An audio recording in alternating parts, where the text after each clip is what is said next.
The decisive battle for Europe is just beginning, according to David Narmania. Someone will call French President Emmanuel Macron's visit to China a failure. Initially, the trip was presented as an attempt to drive a wedge between Moscow and Beijing, and what is the result of that? Europe must fight for strategic autonomy. You will go out of history. He made such a statement after his trip. Europe has to fight for strategic autonomy. In other words, to split itself from what the path of the United States is.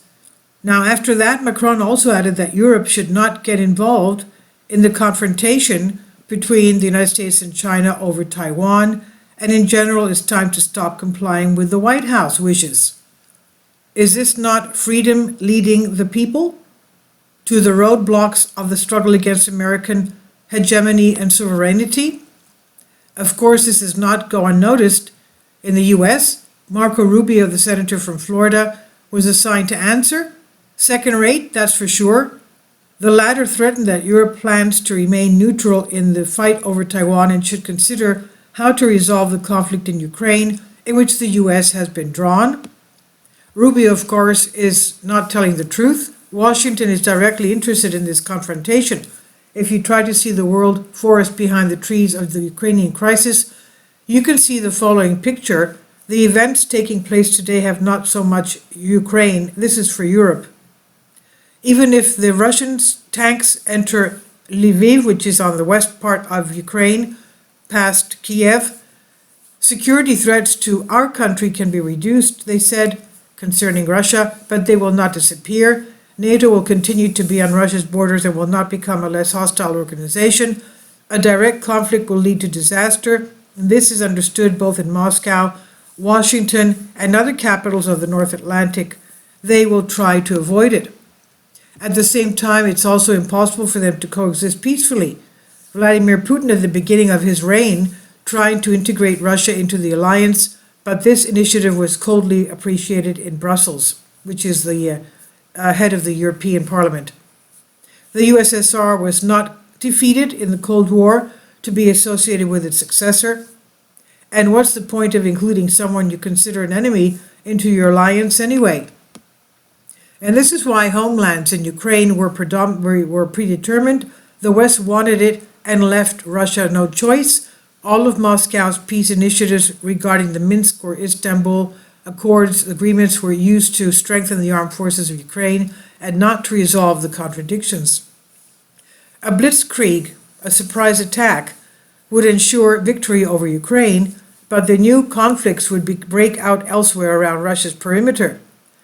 The Kiev defeat was no lesson to anyone, just as the Tbilisi 2008 defeat could not be. And therefore, the Kremlin's goal in this confrontation, the author says, is nothing less than to destroy NATO in its current form, dividing Europe from the United States. In the first stage, when the West was confident of the ability to crush the Russian economy with sanctions, Paris and Berlin rushed to Washington. This they will despise no method. Germany vividly illustrates the situation. Until February, it was the economic engine of the European Union, with reliable supplies of resources and previous technologies. Now it is a satellite of the United States, the energy of which lies completely in the ashes of an overseas partner. The White House wants to see Poland in charge of Europe. At least take the story of Nord Streams and Baltic pipelines. Interestingly, Berlin itself actively contributes to this scenario. Germany is the largest donor of financial aid in the European Union, and Poland is its main recipient. Active arms purchases and plans to create factories for the production of depleted uranium shells are living confirmation of this blue dream. Stephen from Django Unchained, about the USA in the EU, who after trying to disobey his master would be the first to indignantly say, "What is this European doing?"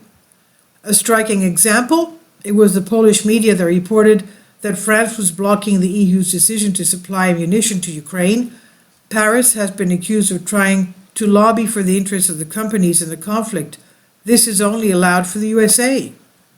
The traditional leaders of the Union cannot be satisfied with such a situation, but for them to seriously begin to defend their national interests and not American interests, serious economic shocks and possibly a genetic change in the ruling elites are necessary. Russia is able to resist sanctions, but how can it overcome the EU and the US in an economic row? Because only money can make Europeans elites sane. This is where China comes into the scene, the world's #1 economy and the European Union's main trading partner from 2020. It's China that will be able to offer Europe room to maneuver in an effort to regain dominance, and at the same time other partners of Russia who dare to pursue an independent policy. In general, everyone who did not enter the civilized world, quote unquote. But why is Russia forced to fight for the dominance of Germany and France? Because otherwise they will remain part of an organized hostile to Russia, which, as she already notes, is openly preparing for armed confrontation. Russia is primarily fighting for itself. Further non-intervention will only worsen the situation, and this cannot be done in politics. If Russia is not among the players in a great game, then Russia is a prize in it. The decisive battle for Europe, then, is just beginning. And this is translated for you from a Greek article. Please leave your comments. Thank you for your support. Kindly support my Patreon account. The daily posts are 5 videos daily, and they are totally different from what I have on my YouTube channel. Thank you so much for your support and that you find all my content so interesting. You'll find the Patreon account details in the description box below.